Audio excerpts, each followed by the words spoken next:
Hello dear students, today we are going to discuss the INSEM exam question paper April 2023.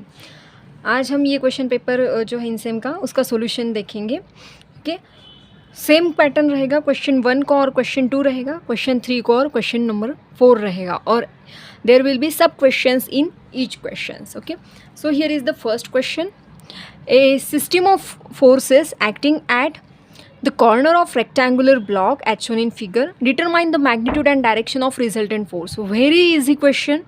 ठीक है, यहाँ पे एक रेक्टेंगल दिया हुआ है 4/3 डायमेंशन वाला. ठीक है, उसके कॉर्नर पे फोर्सेस एक्ट हो रहे हैं. ये 50 kilo Newton downward vertically act हो रहा है, 25 kilo Newton horizontally rightward, 35 kilo Newton vertically downward and 20 kilo Newton horizontally leftward. ठीक है, सो सबसे पहले हम समेशन रिजल्टेंट देखिए. अगर आपको दो से ज़्यादा फोर्सेस दिए हुए हैं, ठीक है, तो आपको क्या करना है, उसका रिजल्टेंट फाइंड करने के लिए समेशन एफ एक्स और समेशन एफ वाई पहले फाइंड करना है. ठीक है, समेशन एफ एक्स जो राइट वर्ड जाता है वो प्लस लेंगे, जो लेफ्ट वर्ड जाता है वो माइनस लेंगे. ठीक है, अब ये राइट वर्ड जा रहा है 25, तो हमने यहाँ पे 25 प्लस लिया है. ये लेफ्ट वर्ड जा रहा है तो ये -20 हो गया, सो it will B 5 kilo newton. ये प्लस आया मतलब ये क्या, इसका जो सम है, ठीक है, समेशन एफ एक्स जो है वो प्लस जा रहा है, मतलब ये फोर्स जो है एफ एक्स का, ठीक है, रिजल्टेंट एफ एक्स का रिजल्टेंट वो राइट वर्ड जा रहा है. ठीक है, इसके लिए 1 मार्क मिलेगा. फिर समेशन एफ वाई फाइंड करना है. जो ऊपर जा रहा है वो प्लस रहेगा, जो नीचे जा रहा है वो माइनस रहेगा. ठीक है, सो ये -50 kilo newton and this is -35 kilo newton, so it will be -85 kilo Newton.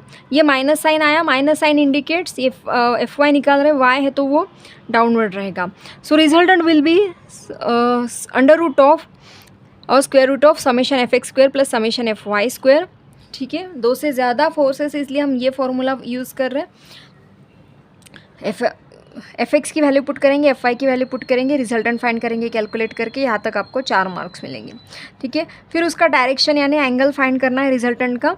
ठीक है, अभी देखिए रिजल्टेंट कौन से क्वाड्रेंट में जा रहा है, एफ एक्स प्लस है, एफ वाई माइनस है, तो वो जाता है 4th क्वाड्रेंट में.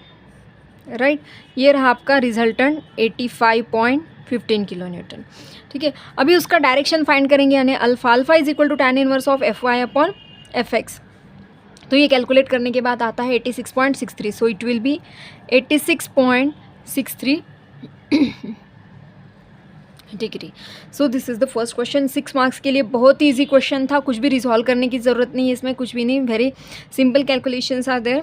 Now the question number 1b. Determine angle alpha for the 3 concurrent forces acting as shown in figure. Show that the resultant is horizontal. Also determine the magnitude and the magnitude of resultant. ठीक है, 3 forces दिए हुए हैं, उसका resultant जो है horizontal है. तो आपको एक नोट लिख के रखना है कि जब भी when resultant is R is vertical, ठीक है, रिजल्टेंट वर्टिकल है यानी क्या, सभी फोर्सेस वर्टिकल है, मतलब क्या, समेशन एफ एक्स क्या रहेगा 0. हॉरिजॉन्टल फोर्सेस कुछ है ही नहीं और सभी फोर्सेस क्या है वर्टिकल, तो summation F Y is equal to क्या रहेगा, आर रहेगा. When resultant is horizontal then summation F X is equal to R रहेगा और summation F Y is equal to 0 रहेगा. ये आपको ध्यान में रखना है. अगर ये कंडीशन आती है तो बहुत ध्यान देकर आपको प्रॉब्लम स्टेटमेंट पढ़ना है और बहुत ध्यान से आपको सॉल्व करना है. ठीक है, तो यहाँ पे उन्होंने कंडीशन दी है कि रिजल्टेंट इज़ हॉरिजॉन्टल. सो क्या, रिजल्टेंट हॉरिजॉन्टल है, हॉरिजॉन्टल के बाद क्या रहता है, समेशन एफ एक्स आर रहता है और एफ वाई 0 रहता है. Summation F X is equal to R, summation F Y is equal to 0. इसके लिए आपको 1 मार्क में, देखिए कंडीशन दी हुई है, मतलब फ्री आपको 1 मार्क मिल रहा है फ्री में. ठीक है, सो ये कंडीशन हम यूज़ करेंगे, summation F Y is equal to 0. ठीक है, तो आपको क्या करना है, सभी फोर्सेस को रिजॉल्व करना है. ये रहेगा 300 cos alpha, this will be 300 sine alpha and it is 500 sine alpha and this is 500 cos alpha. Vertical के साथ एंगल है से वर्टिकल में कॉस आएगा. ठीक है, so summation F Y is equal to 0. 400 plus 300 sine alpha minus 500 cos alpha is equal to 0. Okay, तो अभी ये जो है, ठीक है, ये आपको बहुत अच्छे से सॉल्व करना है. तो ये कैसे सॉल्व करेंगे, कैलकुलेटर में कैलकुलेशंस करना बहुत इजी जाएगा। तो मैं आपको बताती हूँ कि ये सॉल्व कैसे करते हैं, ठीक है। यस, ये रहा कैलकुलेटर, ठीक है, आपको दिख रहा है। हाँ, तो आपको क्या करना है, सेम ये जो इक्वेशन है, ये ऐसे के ऐसे इक्वेशन आपको कैलकुलेटर में टाइप करना है। देखो कैसे टाइप करेंगे, देखो तो सबसे पहले क्या है, 400 प्लस 300 साइन। अभी अल्फ़ा साइन हमारे पास नहीं है, तो यहाँ पे एक्स वाई एम दिया है, आप कुछ भी ले सकते हो, हम यहाँ पे एक्स लेंगे, ठीक है। ब्रैकेट कंप्लीट, 2 ब्रैकेट दे, ठीक है। ये माइनस, फिर से ब्रैकेट, फिर ये 500, ये कॉस एक्स अल्फ़ा। अभी इक्वल टू, ये इक्वल टू का साइन नहीं प्रेस करना है आपको, इक्वल टू यहाँ पे टाइप होना चाहिए, इक्वल टू, ठीक है, इक्वल टू 0। अभी हमने इक्वेशन जो है वो पूरा का पूरा जैसे का जैसा वैसे ही टाइप किया है कैलकुलेटर में, देखिए, ठीक है। इक्वेशन टाइप करने के बाद आपको क्या करना है, शिफ्ट सॉल्व, ठीक है, शिफ्ट सॉल्व करना है। और उन्होंने कहा है कि सॉल्व फॉर एक्स, हमारे लिए एक्स यानी क्या है, अल्फ़ा, तो हम कहेंगे यस, इक्वल टू का साइन प्रेस करेंगे, देखिए आंसर आता है क्या, आपको थोड़ा पेशेंस रखना पड़ेगा। यस, देखिए आंसर आया है, तो अल्फ़ा की वैल्यू आई है 15.72, ठीक है। आपको बहुत ध्यान से, मतलब यहाँ पे ब्रैकेट देके आपको इक्वेशन टाइप करना है, उसके बाद मैंने जैसे बताया वैसे ही आपको सॉल्व करना है, ठीक है। अगर ये नहीं समझ में, आप कमेंट बॉक्स में लिख दीजिए कि आपको कैलकुलेटर में इक्वेशन कैसे टाइप करते हैं नहीं समझा, मैं आपको फिर से बताऊंगी, ठीक है। फिर हमने यहाँ पे अल्फ़ा की वैल्यू निकाली। अभी रिजल्टेंट भी पूछा है, तो रिजल्टेंट के लिए equation summation F X is equal to R, so summation F X is equal to R is equal to क्या है, 300 cos alpha plus 500 sine alpha, ठीक है। अल्फ़ा की वैल्यू हमने यहाँ पे फाइंड की, यहाँ से उठानी है और इसमें आपको पुट करनी है।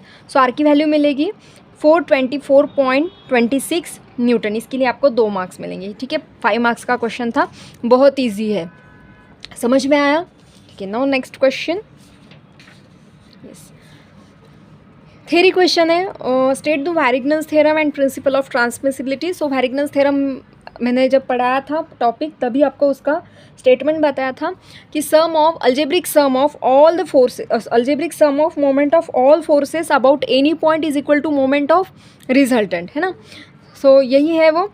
फिर principle of transmissibility of forces, principle of transmissibility क्या रहता है, अगर कोई फोर्स एक बॉडी पे एक्ट होता है तो वो फोर्स उसके लाइन ऑफ एक्शन पे कहीं पे भी एक्ट हो सकता है, ठीक है।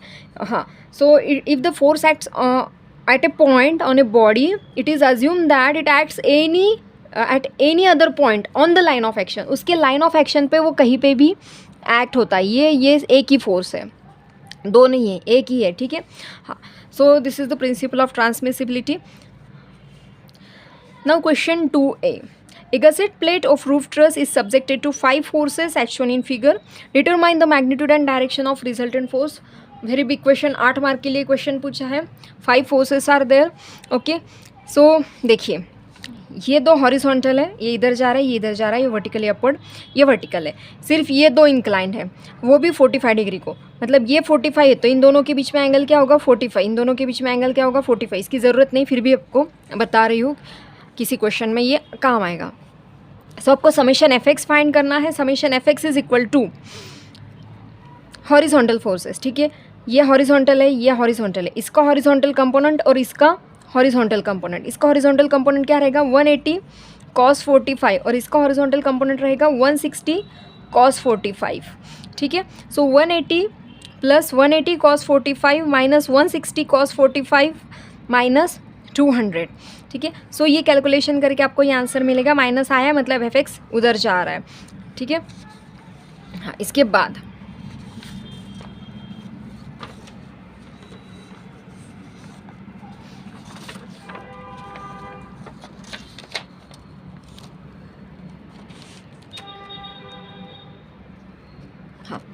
सो ये समेशन एफ वाई फाइंड करेंगे, ठीक है। ये वर्टिकल है 240 प्लस इसका कंपोनेंट ये रहेगा 180 साइन 45 और ये रहेगा 160 साइन 45, ठीक है, 180 साइन 45, 160 साइन 45, ये भी ऐड कर लिए, दोनों भी वर्टिकल है, सो ये प्लस आएगा, सो ये एफ आई भी प्लस आएगा। प्लस आया मतलब ये क्या है, अपवर्ड है। फिर आर का जो फॉर्मूला है summation F X square under root of summation F X square plus summation F Y square, उसमें पुट करेंगे। ठीक है, पुट किया, आंसर फाइंड किया, आंसर आता है 480.48 न्यूटन, इसके लिए 2 marks, F X F Y के लिए 2 मार्क्स रहेंगे। और उसका डायरेक्शन फाइंड करना है रिजल्टेंट का, tan inverse of summation F Y upon F X. हाँ, तो इसमें से आपको अल्फ़ा की वैल्यू मिलेगी tan इनवर्स ऑफ 480.45 अपॉन 5.85। ये आप अगर आप कैलकुलेटर में डालते हो तो आपको ये आंसर मिलेगा 89.30। ठीक है, फिर आता है question number 2b। The resultant of two forces when they act at angle 60 degree is 40 Newton. इसका मतलब क्या है, जब दोनों फोर्सेस के बीच में एंगल 60 है तो उनका रिजल्टेंट 40 न्यूटन रहेगा, और दोनों फोर्सेस के बीच में जब एंगल 90 डिग्री है तो उसका रिजल्टेंट √138 रहेगा। √138 की वैल्यू हमने कैलकुलेट की है 11.71। अगर नहीं करते हो तो भी कोई प्रॉब्लम नहीं। ठीक है, तो आपको क्या फाइंड करना है, वो 2 फोर्सेस कौन से हैं वो फाइंड करना है। पूछा है कि which are what is the magnitude of those 2 forces. ठीक है, तो पहली केस क्या है, ये वाली, और दूसरी केस क्या है, ये वाली, जब कि वो राइट एंगल 90 डिग्री को है। ठीक है, सो उसका फॉर्मूला लिखे, 2 ही फोर्स है, 2 फोर्स रहे तो आपको समझना है कि यहाँ पे लॉ ऑफ पैरेललोग्राम यूज़ करेंगे। ठीक है, R square is equal to P square plus Q square plus 2pq cos theta. R की वैल्यू हमने पुट की है 40। ठीक है, 14 पुट करने के बाद यहाँ पे आपको एंगल पुट करना है, कितना है, 60 डिग्री। ठीक है, देखिए 14 का square 196 is equal to P square plus Q square plus 2pq। Cos 60 यहाँ पे पुट करना है, कॉस 60 रहता है हाफ, ये कैंसिल हो गया, फिर आपको ये इक्वेशन मिलता है 196 is equal to P square plus Q square plus pq। So equation number 1 इसको दे देंगे हम। फिर केस 2, ठीक है, केस 2 क्या है, जब दोनों राइट एंगल ट्रायंगल, मतलब क्या, थीटा यानी क्या रहता है, 2 फोर्सेस के बीच में जो एंगल रहता है उसको हम थीटा कहते हैं। लॉ ऑफ पैरेललोग्राम देखिए, कल के क्वेश्चन पेपर में मैंने लॉ ऑफ पैरेललोग्राम पढ़ाया था। ठीक है, हाँ, तो जब 90 डिग्री राइट एंगल ट्रायंगल यानी क्या, दोनों फोर्सेस के बीच में जो एंगल है वो 90 डिग्री है, 90 degree is equal is the angle, उनका तब रिजल्टेंट रहेगा स्क्वायर रूट ऑफ 138। फिर से फॉर्मूला लिखेंगे। ठीक है, अभी आर जो है वो √137 है। ठीक है, उसका स्क्वायर करेंगे तो रूट हट जाएगा। फिर P square plus Q square, अभी कॉस 90 की वैल्यू क्या आती है, 0 आती है, तो ये टर्म पूरी क्या हो जाएगी, 0 हो जाएगी। ठीक है, अभी देखो ये इक्वेशन नंबर 2 रहेगा। ठीक है, अभी P square plus Q square की जो वैल्यू है 137 हम इक्वेशन नंबर 1 में पुट करेंगे। देखो वहाँ यहाँ पे पुट की है 196 लिख दिया, इसकी वैल्यू 137 यहाँ से ली है, वो पुट की है पी क्यू। ठीक है, अभी पी क्यू ये 137 इसमें से माइनस कर देंगे तो P Q is equal to क्या आएगा, 59 आएगा। So P is equal to 59 divided by Q. अभी ये जो पी की वैल्यू है ये इक्वेशन नंबर 2 में हम पुट करेंगे। ठीक है, देखिए पुट की कैसे, 59 डिवाइडेड बाय क्यू उसका स्क्वायर प्लस क्यू का स्क्वायर इज इक्वल टू 137।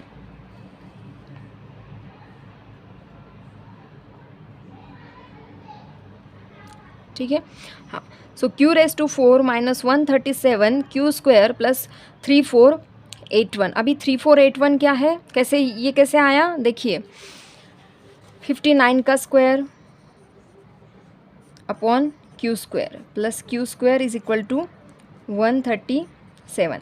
ठीक है, इसको हम क्या करेंगे, सिंप्लीफाई करेंगे, 59 square plus Q raise to 4। ठीक है, उसके बाद यहाँ पे आएगा Q square is equal to 137। So ये 59 का स्क्वायर आता है 3481 plus Q raise to 4 is equal to 137 Q square. ठीक है, तो ये आ गया Q raise to 4 minus 137 Q square plus 3481 is equal to 0। अभी इसको हम लिखेंगे Q square plus 137 Q square plus 481 is equal to 0। अभी क्यू स्क्वायर को हम एक्स करेंगे, X square minus 137 X plus 3481। ठीक है, इसमें से हमको वैल्यू मिलेगी। देखो ये इक्वेशन है, क्वाड्रेटिक इक्वेशन है, ये हमको सॉल्व करना है। इक्वेशन नंबर 5 लेंगे यहाँ पे, इसमें 3। ठीक है, तो ये आएगा 1, ये आएगा माइनस 137, ये 3481। तो आंसर आएगा आपको 103। मतलब क्या, x क्या है, q स्क्वायर है ना, तो आता है 103। इसका हम स्क्वायर रूट लेंगे, स्क्वायर रूट ऑफ 103, तो आपको क्या मिलेगा 10.14। हाँ ठीक है, पॉइंट के बाद कुछ तो था वो लिखा नहीं। सो q की वैल्यू मिलती है 10.16 न्यूटन। ये q की वैल्यू यहाँ पे हम पुट करेंगे तो आपको p की वैल्यू मिलेगी 5.8 न्यूटन। ठीक है, इसके लिए 2 मार्क्स है। और इक्वेशन जो हमने लिखा है फॉर्मूला, इसके लिए 1 मार्क रहेगा।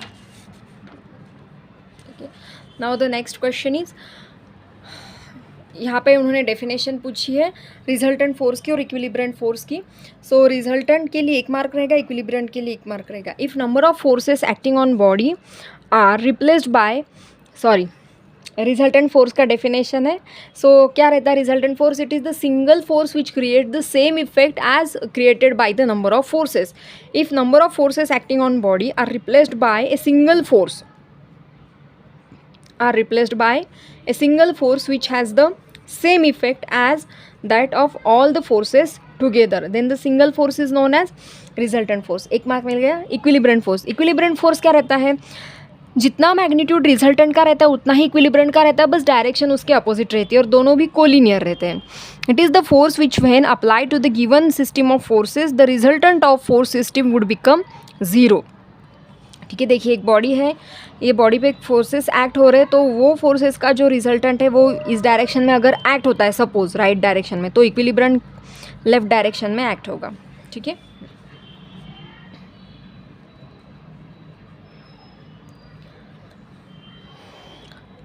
Now the question number 3A, explain the cone of friction with NEET sketch. ठीक है, देखिए कोन ऑफ फ्रिक्शन क्या रहता है? एक बॉडी है, उस बॉडी का कुछ वेट है W। ठीक है, वो बॉडी के ऊपर अगर ये फोर्स एक्ट हो रहा है, एक्सटर्नल फोर्स, तो फ्रिक्शन फोर्स उसके लेफ़्ट डायरेक्शन में एक्ट होगा। ठीक है, और यहाँ पे ऊपर जो एक्ट होगा वो रहेगा नॉर्मल रिएक्शन R। ठीक है, तो नॉर्मल रिएक्शन और फ्रिक्शन फोर्स का जो फ्रिक्शन फोर्स है, उन दोनों का जो रिजल्टेंट रहेगा वो रहेगा रिजल्टेंट रिएक्शन। ठीक है, so in limiting state of equilibrium the line of action of applied force rotating in horizontal plane. मतलब क्या, देखो ऐसे अगर ये फोर्स इधर एक्ट हो रहा है, so it is rotating in like this, then the line of action of resultant will generate the cone. ठीक है, कौन सा? रिजल्टेंट R, रिजल्टेंट रिएक्शन ये। ठीक है, वो उसको कहेंगे हम कोन ऑफ फ्रिक्शन। ठीक है, वो रहेगा cone of friction.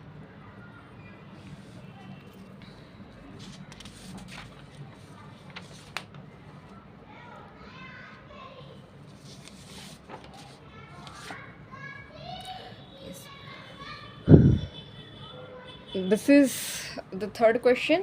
Determine the centroid of shaded portion with respect to O। यहाँ पे O origin है as shown in figure।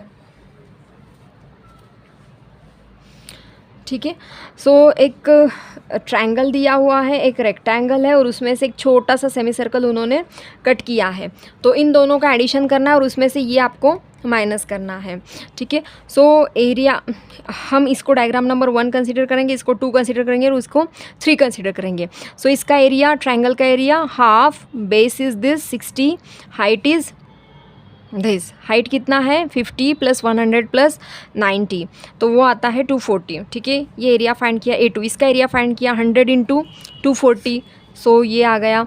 ठीक है, फिर इसका एरिया क्या रहेगा? πr² / 2, πr² / 2 pi, R is 50² / 2, so this is the area of semi circle, ठीक है। फिर x1, अभी मैं सबके सेंट्रॉइड मार्क करती हूँ, ठीक है। इसका सेंट्रॉइड ये रहेगा, इसका सेंट्रॉइड ये रहेगा और इसका सेंट्रॉइड ये रहेगा, ठीक है। x यानी क्या, डिस्टेंस, इसका y एक्सिस से डिस्टेंस हम फाइंड करेंगे। सो ये डिस्टेंस क्या रहेगा, यहाँ से देखो, यहाँ से है ना। सो यहाँ से अपेक्स से कितना रहता है, 2/3 किसके, 60 के। सो 2/3 ऑफ 60 मिल गया। फिर ये कितना रहेगा, यहाँ से यहाँ तक 60 है और यहाँ से यहाँ तक 100 का हाफ, 60 + 100/2 110 mm, ठीक है, 110 mm।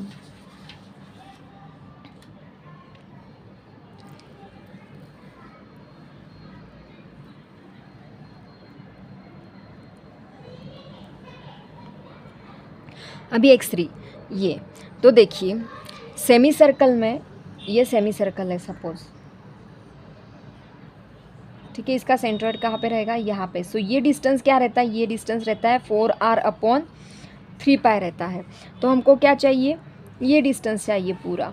तो आपको क्या करना है, इस पूरे डिस्टेंस में से आपको ये डिस्टेंस माइनस करना है, जो कि 4r/3π है ना। ये डिस्टेंस हम माइनस करेंगे। सो वो कितना है, 160 है टोटल, ठीक है। 160 - 4r/3π। सो 160 - 4r/3π हमने माइनस किया है, ठीक है। तो वो आंसर मिलेगा 138। फिर हम फाइंड करेंगे y कोऑर्डिनेट्स, यानी कि x से डिस्टेंस, ठीक है। सो ये कितना है, 240। सो ये कितना आएगा, 1/3 ऑफ 240। यहाँ से यहाँ तक का डिस्टेंस क्या आएगा, 1/3 ऑफ 240। सो 1/3 ऑफ 240 हमने लिख दिया है। फिर ये डिस्टेंस क्या आएगा, 240 का हाफ, 240 का हाफ लिख दिया। फिर ये डिस्टेंस क्या आएगा, ये 50 और यहाँ से यहाँ तक ये रेडियस है ना, रेडियस। तो रेडियस कितनी है, 50, 50 + 50 100।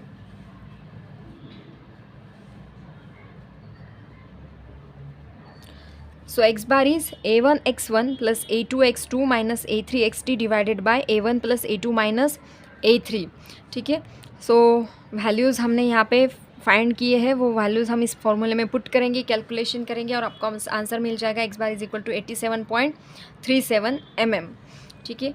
फिर y bar a1y1 + a2y2 - a3y3 divided by a1 + a2 - a3, values put किए, ठीक है। कैलकुलेशन किया, आंसर फाइंड किया, वो आंसर आया 112.32, ठीक है। तो दोनों भी कोऑर्डिनेट मिल गए शेडेड एरिया के। ये हमने प्रॉब्लम सॉल्व किया है बेल्ट फ्रिक्शन के वीडियो में, देखिए आप देख सकते हो। बहुत इजी क्वेश्चन है। यहाँ पे हमको P जो फोर्स है उसका रेंज पूछा है उन्होंने, ठीक है। वेट दिया है W। A cable is passing over the disc of belt friction apparatus at the lap angle 180 degree as shown in figure. If the weight of block is 500 Newton, determine the range of force P to maintain the equilibrium. Take mu s is equal to 0.25. Formula लिखना है T2/T1, ठीक है। देखिए T2/T1 is equal to e raised to mu beta,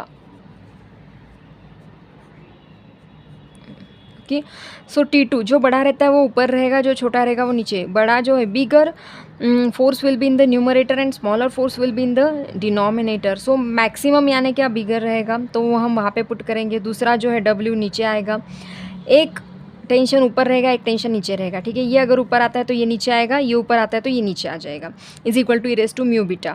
तो beta जो है दोनों case में सेम रहेगा, कांस्टेंट रहेगा, और म्यू भी सेम रहेगा, सिर्फ ये ऊपर नीचे हो जाएगा, ठीक है। फिर P max is equal to W into e raised to mu beta। W की वैल्यू यहाँ पे 500 न्यूटन दी हुई है, वहाँ पे पुट करनी है, is equal to e raised to mu की वैल्यू है 0.25,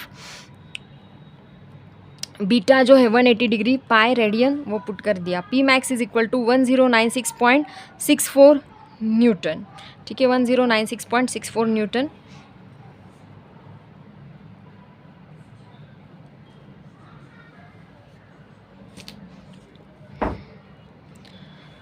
फिर हमको फाइंड करना है P मिनिमम। अब ये मिनिमम है, अब ये छोटा वाला है तो दूसरा वाला जो रहेगा वो ऊपर रहेगा। अभी W ऊपर चला जाएगा और P नीचे आ जाएगा। फिर P मिनिमम को क्या करना है, उधर लेके जाना है, और e raised to mu beta को नीचे लेके आएंगे। So W/e raised to mu beta, W is equal to 500 upon e⁻⁴ beta की वैल्यू है पाई, वो पुट करनी है. So P minimum is equal to 227.97 Newton.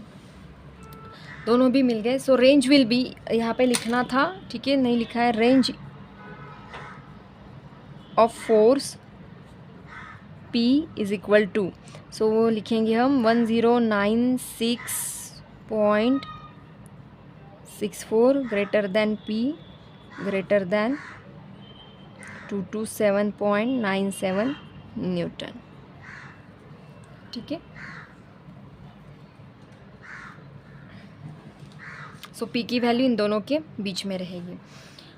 Now the question number 4, find the moment of inertia of the centroidal axis and Y axis of angle section. Last जो हमने question paper discuss किया था अक्टूबर 23 का, उसमें भी यही था, सिर्फ वैल्यू चेंज करके आए थे. इसलिए प्रॉब्लम को कभी रटना नहीं है, क्योंकि कब उसकी वैल्यू चेंज हो जाएगी फिर रटे हुए प्रॉब्लम का कुछ नहीं होगा. ठीक है. तो यहाँ पे ये एक रेक्टेंगल कंसीडर करेंगे और ये दूसरा रेक्टेंगल हम कंसीडर करेंगे. ये रेक्टेंगल रहेगा, इसका साइज़ है 100 और ये है 20. 100 इंटू 20, सो वो रहेगा 2000 mm². ठीक है. A2 रहेगा. अब देखिए ये पूरा 80 है, तो यहाँ से यहाँ तक कितना आएगा, यहाँ से यहाँ तक रहेगा 60.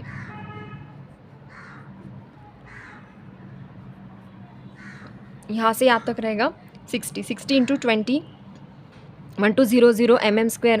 ठीक है. फिर x1, ये सेंट्रोइड है. x1 यानी क्या, इसका y एक्सिस से डिस्टेंस, ये डिस्टेंस क्या रहेगा 20/2, 10 आ जाएगा. ये डिस्टेंस क्या रहेगा 20 + 60/2, सो ये आएगा 50. y1 ये डिस्टेंस, दिस विल बी 50. 100 का हाफ 50 और ये 20 का हाफ 10. सो x bar is equal to a1 x1 + a2 x2 divided by a1 + a2. Value हमने फाइंड किए, वैल्यू पुट करेंगे, आंसर फाइंड करेंगे. x बार निकाल दिया, y बार सेम वैसे ही निकाल लेंगे. ठीक है. x बार की वैल्यू आती है 25, y बार क्या आती है 35.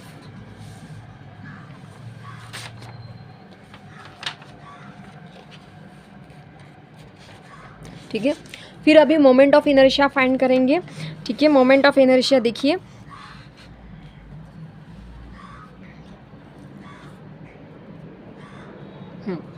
Ix is equal to Ix1 + Ix2. ठीक है. जो Ix का वैल्यू क्या रहता है, BD³/12 plus A1H1² by parallel axis theorem से हम ये फाइंड कर रहे हैं. ठीक है. फिर इसका 1 केस में 1 लिखेंगे, 2 केस में 2 लिखेंगे.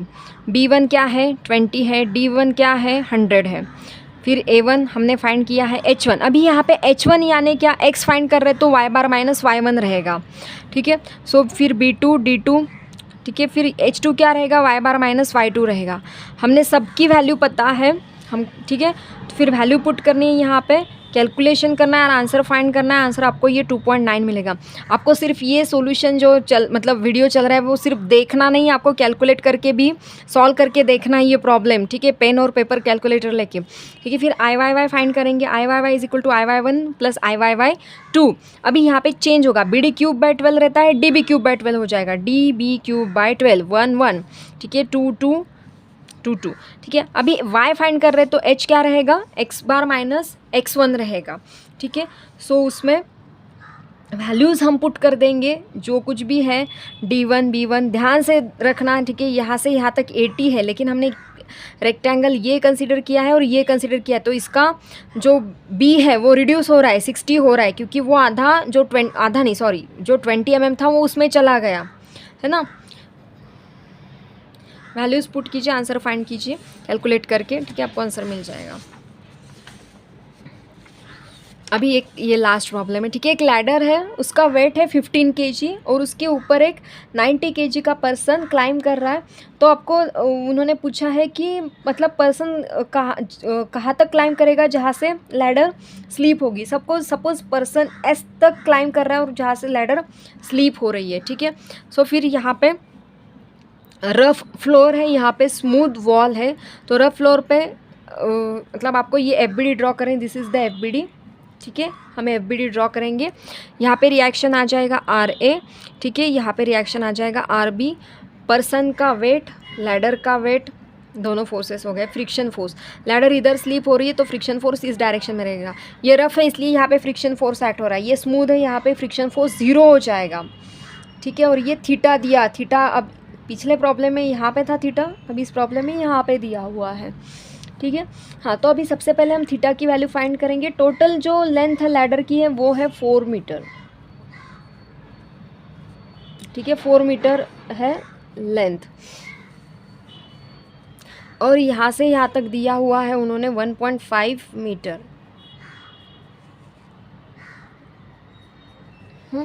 1.5 मीटर दिया है। तो हम थीटा कैसे फाइंड करेंगे?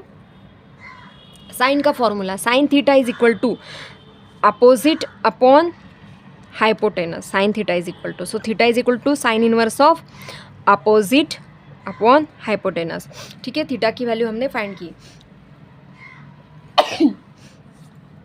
फिर summation F Y, equilibrium condition आपको अप्लाई करनी। Summation F X is equal to 0, F Y is equal to 0,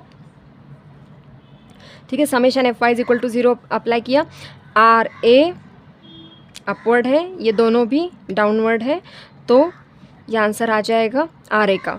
फिर summation F X mu R A is equal to R B. फिर आर ए की value और mu की value हमको पता है, आर ए की फाइंड की है, म्यू भी पता है हमको। फिर आर बी का वैल्यू मिलता है, ठीक है, आर ए और आर बी की वैल्यू मिल गई। अभी मोमेंट लेंगे हम ए पॉइंट पे, ठीक है। सो 90 इंटू 9.81, सो ये देखो यहाँ पे पेन है, आपको फिर से मैं मोमेंट कैसे कैलकुलेट करना है बताती हूँ, ठीक है। जब फोर्स वर्टिकल रहेगा तो डिस्टेंस हॉरिजॉन्टल होना चाहिए। अगर फोर्स हॉरिजॉन्टल है तो डिस्टेंस वर्टिकल होना चाहिए,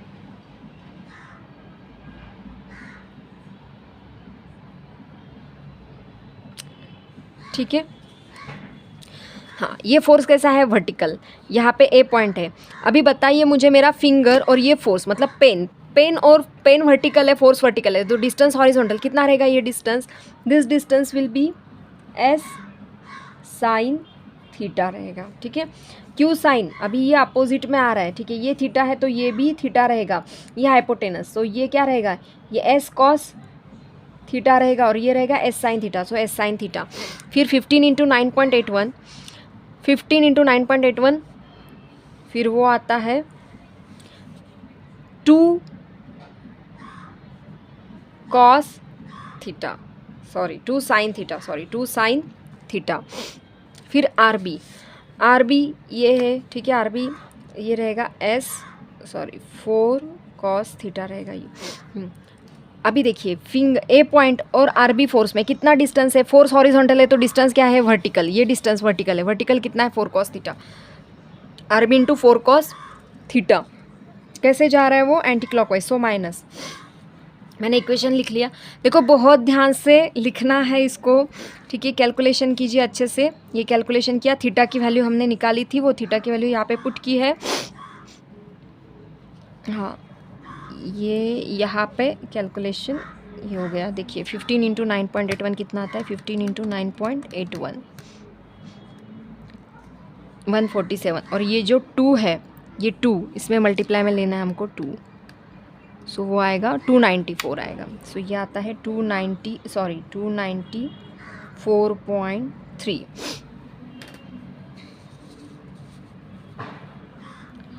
3 साइन 22.02 माइनस आर बी की वैल्यू है,